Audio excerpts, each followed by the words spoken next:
Yine gözüm yollarda, neredesin? Gündüzüm gece oldu, kederdeyim. Ah, bilemezsin kaç gece gelir diye bekledim. Gelmeyince derdime inleri ekledim. Yine gözüm yollarda, neredesin? Gündüzüm gece oldu, kederdeyim. Ah, bilemezsin kaç gece gelir diye bekledim. Gelmeyince derdime inleri ekledim.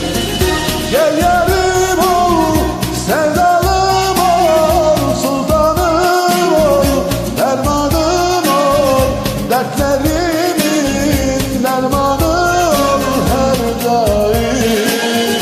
Gel yarim ol, sevdalım ol, sultanım ol, dermanım ol, dertlerimin dermanı ol her daim.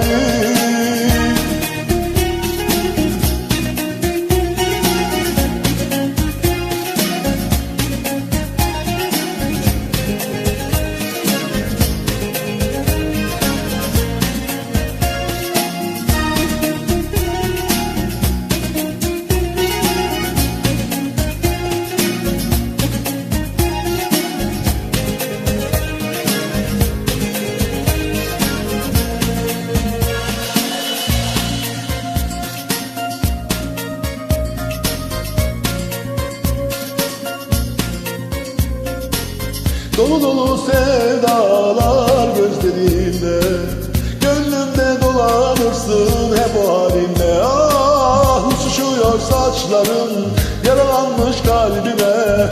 Yine sensin tek çare şu zavallı halime.